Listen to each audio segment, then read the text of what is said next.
Құрметті менің оқырмандарым, менің арнама қош келдіңіздер. Сіздерге бүгін әке мен келін жайлы болған оқиғаны оқып беретін боламын. Егер менің арнам ұнаған болса, достарыңызға жіберіп, лайк комментарийларыңызды баса кетіңіздер. Әке мен келін. Әке, қалыңыз қалай? Зерікпедіңіз бе? Жоқ балам. У-шу күйбеңі көп қалада өкпеңіз қысылмады ма дегенім ғой, деді ұлы. Жарылқап үнсіз қалдым. Баласының не айтқысы келетінін түсінгендей болды. Кеше ғана ұлы келінмен сөзге келіп қалған еді. Жарылқап сол күні таңертең немересін саябаққа ертіп кеткен. Сол күні кешке дейін пәтерге оралмай, баласын немересін ойнатып үйге көтеріле бергенде ас бөлмеде шаңқ-шұңқ еткен дауыстар естілді. 2 ай болды ғой, қашанғы жүре береді. Енді кішкене шыда. Жетер, шаршап кеттім. Сенің әкеңнің қас-қабағына қараймын деп. Шашым ағаратын болар. Кір-қоңын жуудан ығырым шықты. Болды, енді өзі жусын. Не, сен жу.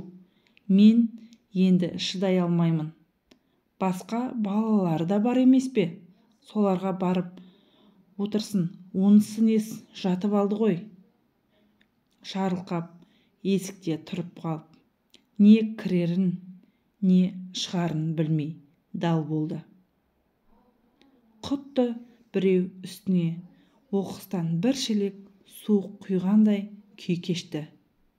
Жүрек тұсы шым ете қалды. Мама, біз келдік деп немересі ас үйге қарай жүгіре жөнелді. Ұлы мен келіннің ұрыстары сап тиылды. Bir кезде келіннің қасында тұрған ұлы Нұржан: «О, әке, қалай жеттіңіздер? Шаршап келген шығарсыз». «Жанар, шай құй» деді. Жарылқап шөлдеп тұрса да шай ішкісі келмеді. Келіні қанша сыр білдіргісі келмесе де, қарт әке оның өзін жақтырмай тұрғанын сезінді. Шайды селсоқ құйды. Не жымимай, не сөйлемей атасына қарауға бата алмады. Қар жауған қабағын көрсеткенісі келмеді. Осы сәтте Жарылқап бейшара күй кешті. Жанардың келіні болып түскен күні есіне түсе берді. Жанар осыдан 7 жыл бұрын Шуақты ауылына келін болып түсті. Ол алғашқы күні таңертең сағат 4-те тұрды. Сыртта дал болып қараңғы жерде әрі-бері есіктің алдында тұрып алды. Ол жұрттардан келін болған ерте тұру керек деген естіген болар. Бірақ ерте тұрған қайтейін, есіктің алдында не істерін білмей, әрлі-берлі есіктің алдында жүре берді. Таң намазына тұрған енесі Айша есік алдында жүрген Жанардың көрген кезде таңдана: «Жайшылық па?» деп Жанарға: «Балам, ішке кір, таң атпай тұрып алғаны несі?» деп таңдана қалды.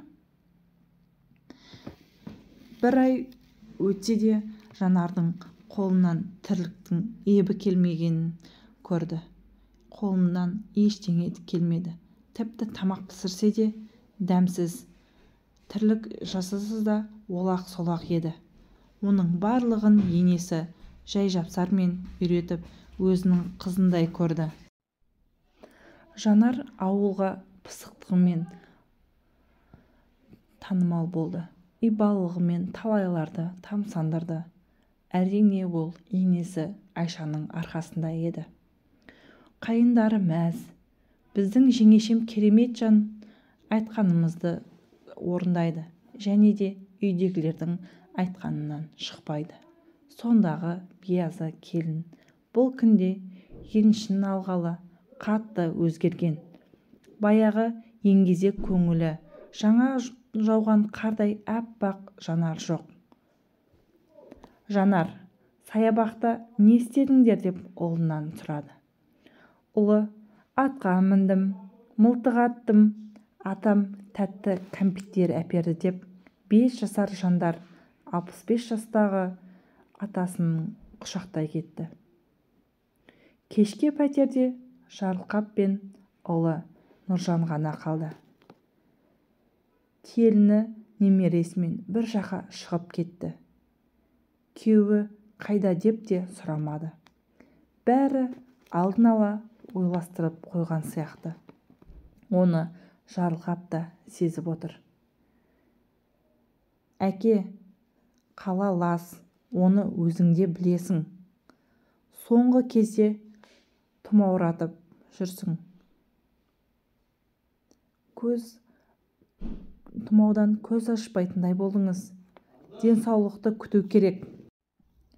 Сізге емделу керек қой. Әке, мені дұрыс түсінерсіз. Мен әрқашан сіздің денсаулығыңыз болса екен деймін. Кеше Ержан хабарласты. Әкем менікіне келсін. Ет жейді, саумал ішеді деп. Мен жоқ дей алмадым. Қалай қарайсыз әке, деп ұлы әзер дегенде тоқ етерін айтты. Ұлым бетіме қарай алмай жер шұқылады. Осы мезетте Жарылқап әмпей-жәмпей күй кешті. Тіпті өле салғысы келді. Қайран, жалған-ай, жас кезінде күллі ауылды шулатып көшбасшы болған ұлым әйелімнің айтқанынан шыға алмайтындай езге айналғанын түсінді. Бірақ баласына да кінә арта алмай, 2 ай болды асты-үстіме түсіп бәйек болып жүр. Бірақ әйелі көнер емес. Қыз кезінде бәрі жақсы, жаман қатын қайдан шығады деген сөз бекер айтылмаса керек. Байғұс баласы 2 оттың арасында қалды. Не әкесіне, не әйелін таңдау керек. Осылар мен үшін айырылыспасын. Осылар бақытты болса, мен де бақыттымын деп іштей ойланды. Балам, өзім де Есжанға барып қайтсам деп жүредім.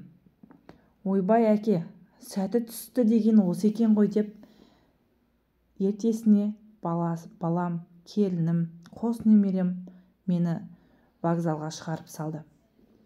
Ата, жиі-жиі келіп тұрыңыз, деді келінім жылы жүзбен жымиып. Әрине, үйінде қарт кісі құтылайын деп тұр ғой. Бұл жай күйі бұлай қуанышты күймен жүрмеседі, деп өзі іштей қапаланды. Обалы не керек? Ержан әкесін жылы жүзбен қарсы алды. Әке, келмейсіз бізді ұмыттыңыз ғой. Сізді мен де немерелеріңіз де сағынды. Әке, қаладан шаршаған боларсыз. Енді мен сізді қалаға еш қайда жібермеймін. Ет жейсіз, қымыз ішесіз, жайлауға апарамын. Аунайсыз ба, не істейсіз? Өз еркіңіз. Әкесі не ойлағанын, не істерін білмей, өзі іштей дал болып отыр. Келіні атасы келгенде ыстық ықыласпен қарсы алды. Бар дамды алдына қойып, сағат сайын шай демдей берді. Қысқасы, қандай күтті. Өкінішке орай, ол да пенде. 1 айға жетер-жетпес сыр берді. Бір күні ол ештеңе істемей төсегінде бүк түсіп жатты. Қатын, тұрсайшы, бала шаға аш. Әкем намаз оқуға жағдайын жасамапсың ғой. Ауырып тұрмын, өздерің істей беріңдер. Ей қатын, ауырып тұрған бәлең де жоқ. Кеше ғана аттай сау жүрген едің ғой. Не болып қалды тағы, деп ұлы. Ей, тұра алмаймын. Қазір көрсетемін, сен бәлең де жоқ, тұра алмайтындай. деп есерсоқ ұлым жатын бөлмеге жұдырығын ала жүгірді. Сол кезде тоқта деп жарылқап бар даусымен айқайлады. Есжан жұмылдырығын жұмған күйі әкесіне «Әке, не болып қалды?» деген кейіпте бұрылды. Жарылқап баласының сырын біледі. Әйелін көгала қойдай қылып сабап таяқ жегенін әйелі талай рет төркіне кетіп қалып жүруші еді. Сонда бұл келін айқайлап талай төркіне кетіп қалып, сонда ұлым абыройын төгіп талай алып келген болатын. Келін бұл мені жақтырмай тұрғанын бірден сезді. Және мен бір секундта мен біреуге масыл болмаймын деп бірден өзінің ойын түсіндірді. Кешке тамақ ішіп отырып, әкем енді бізбен өмір бақи тұрады дегенде келіннің түрі өрт сөндіргендей болып өзгеріп кеткен еді. Әкесі: «Мен үшін әйел бала-шағаңды ұрма балам. Мен бүгін ертең өліп кетемін, ал әйелің өмір бақи сенімен бірге болады. Егер сен оны ұрсаң, ол сені жек көреді. Қажеті жоқ балам. Мен ертең Ержаныма кетемін». «Оныңыз не, әке? Сенің үйіңде әбден мауқымды бастым. Енді Ержанымды көремін деймін. Ол күшікті әбден сағындым». Ержаны әкесін салқын қанда қарсы алады. Жарылқап сүт кенжесі Ержанды бетінен қақпай ерке қылып өсіреді. Енді бұнысы нес? Кемпірі Айша екеуі Қарашақыңақта Ержанмен қаламыз деуші едік. Содан Ержан оқуды үздік бітіріп қалаға орнықпақшы болады. Жұмысқа орналасады. Сонда ауылдағы қарт әке-шешесіне ауылдағы үйлерін сатып, өзін қаладан, Нұр-Сұлтан қаласынан үй алып өзін бөлек тұруды қалады. Сонда келіні: «Сәлеметсіз бе ата, қашан қайтасыз?» деп қарсы алды. Жарылқап не айтарын білмей «Ертең» деді. Үйлері қу-мазардай. Сәби үні естілмеді. Кейін шай ішерде «Қашан үшеу боласыңдар?» деп едім. Келінім: «Сіз не деп тұрсыз? Қайда бала? Алдымен қызметімізді, одан кейін көре жатармыз» деп жалпылдап сөйледі. Сол күйі Жарылқап пойызға отырып, жалғыз өзі қызмет бабымен жүрген. Жалғыз ұлы шығарып салуға да келмеді. Жарылқап сонда бұл өзінің жағдайын тіпті жауына да тілемеді. Түн шымылдығы. Түнде Жарылқап ұйқыға кетті, бірақ оянбады. Таңертең нөсер жаңбыр жауды. Шелектеп жауып тұр. Аспаны кеш аспанда, қартайғанда бейшара күй кешкенін түсініп, Жарылқапты аяп жылаған болса керек.